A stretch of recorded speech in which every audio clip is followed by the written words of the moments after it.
Hello travelers, Boardman21 here, and today we got the Forge Guard build that's based around Smelter's Wrath. Now this also takes an unconventional use of some of the other skills, such as Hammer Throw is going to be used as your mana generator. It's going to have a cooldown, it's going to chain, it goes out in a Nova, hits a bunch of enemies, chains, and for every one that it hits, it's going to bring you back 6 mana. So it's kind of a weird use for it, you don't see it around much. We're also going to have a lot of health regen. Since we're not doing a lot of damage, you're not getting a full in-source of leech since Smelter's Wrath is only going off every few seconds. So we're going with a lot of health regen on this build so that we have something that replenishes our health while we're going around. Now I warn you, this is a slower paced build, but when you do use it, it feels good. You're causing a massive explosion, and it's hitting really hard, especially against enemies that are ignited. So let's go ahead and get into it, the skills, the interactions, and just how it all works. For skills, I'm running Smelter's Wrath, Sigils of Hope, Lunge, Hammer Throw, and Ring of Shields. For Smelter's Wrath, we have this set up in Nova form, so it's going to do a huge circle AoE. It's going to be massive, especially if you channel it for as long as possible. And then at the end, if you channel it for as long as possible, not only does it do more damage when it's channeled as long as possible, but it's going to leave the ground ablazing, which is going to ignite enemies, which is really nice because if you have rares or bosses that are inside of that circle getting ignite stacks applied to them, it's then going to do more damage against those enemies on the very next hit. So we got 4 points in Wheatstone. This adds 8 base physical damage. This is increased 100% per second that you channel it. The normal channeling time is 2 seconds for this. We sped it up a little bit, only 20%. So it's about 1.8 seconds that you're going to be channeling this, but you still get the full 2 seconds boost of it. So what you're really going to get here is 24 base physical damage. But again, we're building into fire, so this one isn't super important. In fact, you can even take 1 point out of this and put it somewhere else if you'd like. We then have 1 point in Bright Smith. This means that you'll have increased critical strike chance compared to your attack speed. We're not super worried about that because it has such a high crit chance anyways that we're going to always crit with it. And then we have 3 points in Valiance. This gives us more hit damage against rares and bosses. The reason this is important is you're already going to one-shot trash mobs. It's no joke. They'll just die instantly. So we want 3 points in this because it's the rares and bosses that are going to take 2, 3, or even more hits the more life that they have. And it's going to be nice to have extra damage against them. We have 1 point in Detonation. This turns it from a cone attack to a Nova attack, so it'll be a full circle all the way around you. That does add in a little bit more mana cost to it. We got 3 points in Forge Scale. This gives a 30% chance every second to apply Armor Shred to all enemies inside of the circle. Then we got 1 point in Crucible. This means that when you channel it for as long as possible to the maximum duration and it goes off, it's going to leave behind a Burning Patch. This again increases the mana cost, but that Burning Patch will apply Ignite to all enemies in it every second for 6 seconds, which is really nice because you're going to do more damage against those enemies on the next hit. We then got 2 points in Blacksmith's Breath. This increases the charging speed, so you'll be a little bit faster than 2 seconds per charge for maximum charge time. 2 points in Stinging Steel. This adds 2% base critical strike chance per second that you channel. If you technically channel for 2 seconds, this should only add 4% base critical strike chance, but it seems to almost guarantee you a critical strike when you use it. It might be a little bugged. We then got 2 points in Heavy Strike. This increases the hit damage per second channel. With 2 points there, you should do 20% more damage. And then 1 point in Tempering Blows. This gives more hit damage per ignite stack on the enemy up to a maximum of 15 stacks or 150% multiplier. That's actually 10 stacks. But so what will happen is when you do the full charge, you release Crucible, does the Burning Patch.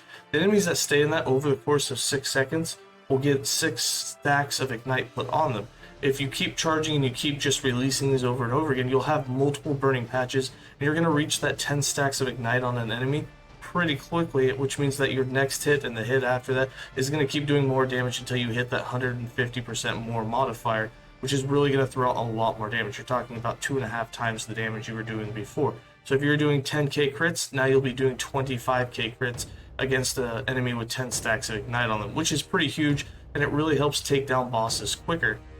We then got Sigils of Hope. Sigils of Hope is added fire damage for us, and it also adds health regen for us. both of which are super important for the build.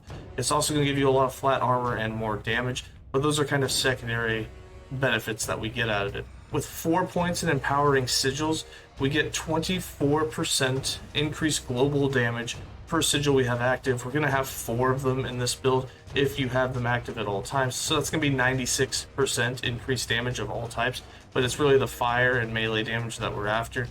3 points in Decree of Flame.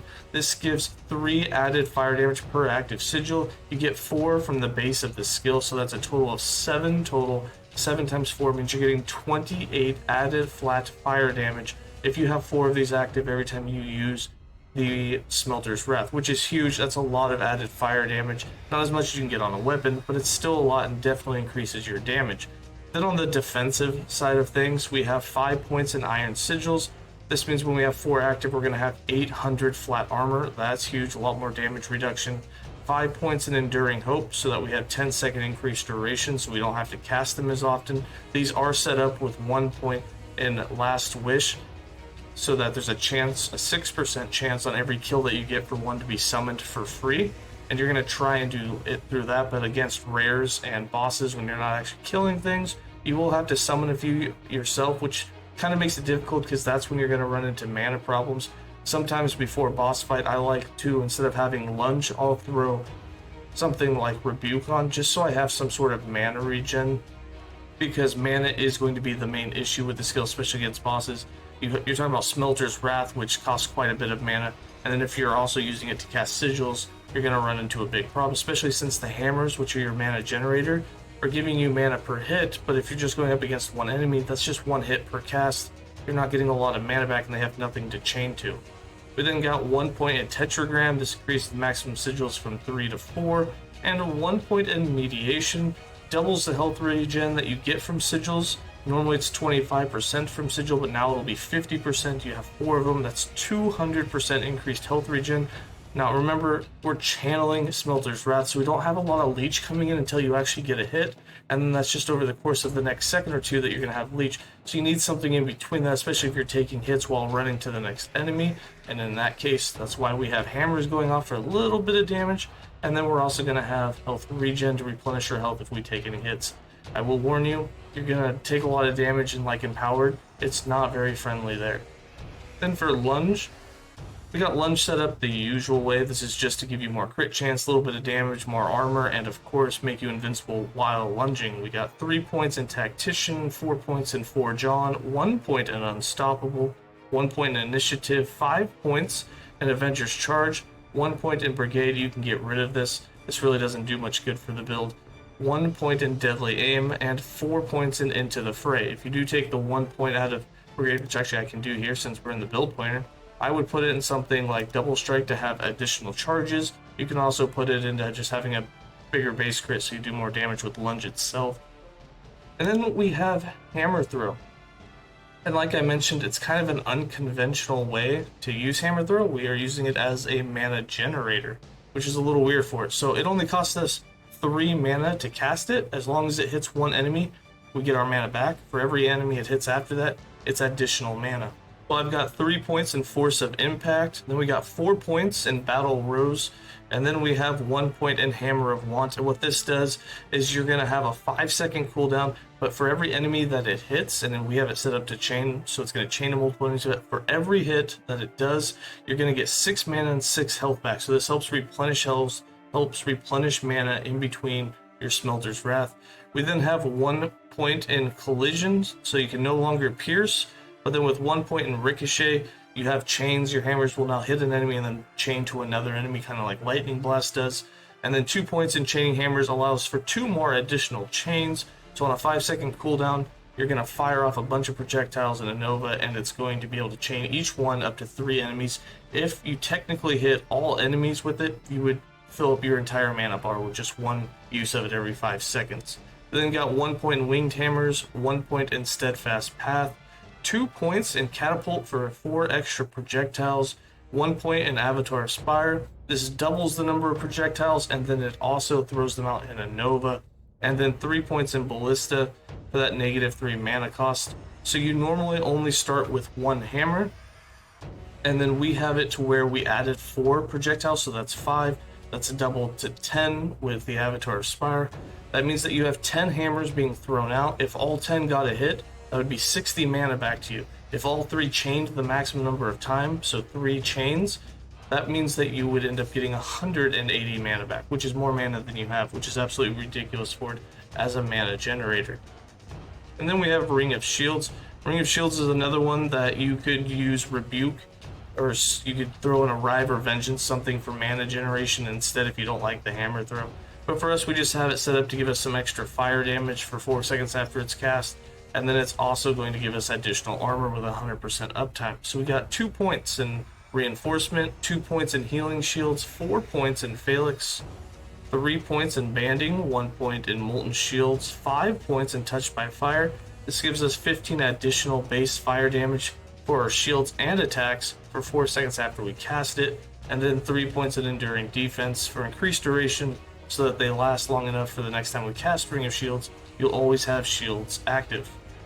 For passives, I've got 30 points in the Sentinel base class, with 6 points in Juggernaut, 5 points in Overwhelm, 5 points in Counterattack, 4 points in Banish, 5 points in Armor Clad, and 9 points in Mail Crusher.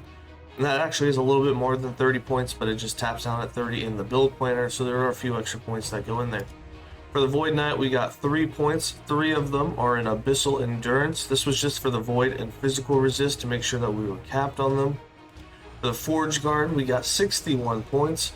8 of them in Battle Hardened, 8 points in Weapons Master, 10 points in Fresh from the Forge. I normally don't like to take notes like this that are once every 3 seconds, but since you're only using Smelter's Wrath every few seconds, you almost get this on every attack that you do with it unless you're absolutely just spamming it.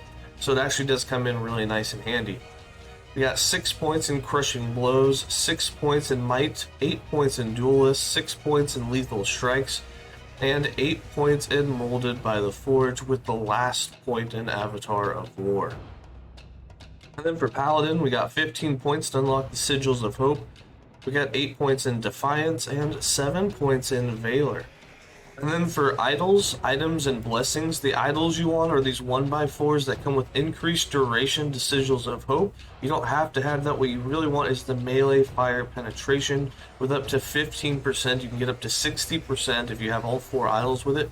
It makes a huge difference for how much damage you do with Smelter's Wrath. If you get it mixed with the Sigils of Hope duration increase, it makes it really nice because you don't have to cast the sigils as often, or if you get them on kills through echoes, they stay long enough to where you can stack a few of them or even get to the cap of 4 of them. For items, we do have one unique. It is the two-handed Sun-Forged Hammer. This comes with a huge amount of melee flat physical damage. It also comes with some melee fire damage. Not as much as you would like. It'd be cool if it was all converted to fire, but you can't always win. One other nice thing about the hammer is it also comes with critical strike multiplier with physical and fire melee attacks, which means Smelter's Wrath, and then it also does 40 to 70% more damage to ignited enemies with Forge Strike and Smelter's Wrath. So not only inside of Smelter's Wrath tree do you get more damage against ignited enemies, up to 150% for 10 stacks on them, but if you have just 1 stack of Ignite on the enemy, you get up to 70% more damage from the weapon as well, which is huge. And then I'm just going to hover over the rest of these. The build planner will once again be in the written guide, and the written guide link is in the description below. For blessings, really nothing special. Again, just going to hover all over these. A lot of these are defensive. There are some that look for two-handed blunt weapons to help you kind of, hopefully that helps drop the unique, or I believe it is gambleable, so you can gamble for it and get it that way. We do got our endurance under some threshold through this. We don't have any critical strike avoidance in here. We end up getting that on the gear. You can get it on the chest and the helm, but you do have to have 1 to 2 suffixes that have it as well to hit that 100%. And then for the character sheet, as you can see, we have about 1100 health. We are capped on all resistances, are within just a few percent of being capped. Better rules on gear can cap them for you.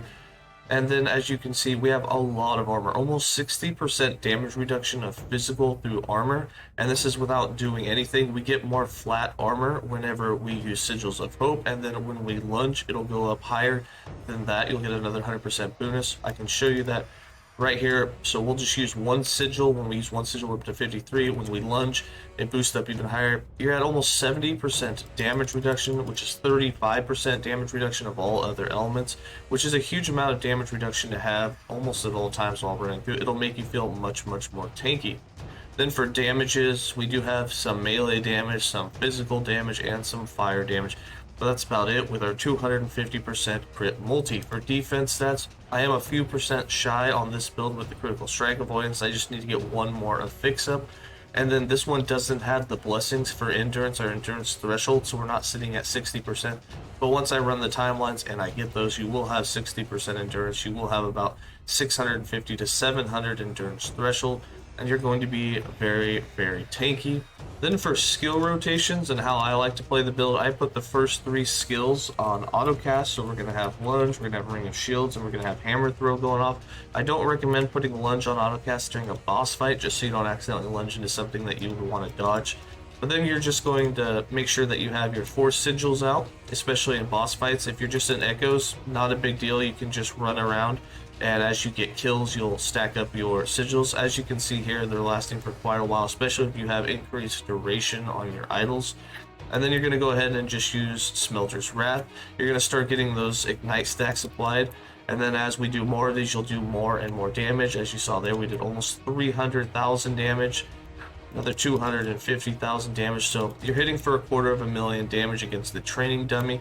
Against rares and bosses, you have another 60% more modifier. So normally you do about 1/10 this damage against level 100 mobs, so you're hitting for about 25k on them. You'll have another 60% multiplier on there, so you're actually hitting some of the rares and bosses you can do 35,000 damage hits against, which is just an absolute huge amount of damage. Of course, you're not applying that over and over again. It's only once every couple of seconds, and you'll eventually run out of mana, unless you have lots of enemies around and you get a lot of these hammers being thrown, and you get a lot of that mana and health coming back. But that's going to be it for this build guide. I hope that you guys enjoyed it. I hope that it turns Smelter's Wrath into something that you like to use, and it turns it into a viable way to use it if you've been trying it before. But that's it for me. As always, stay safe, travelers.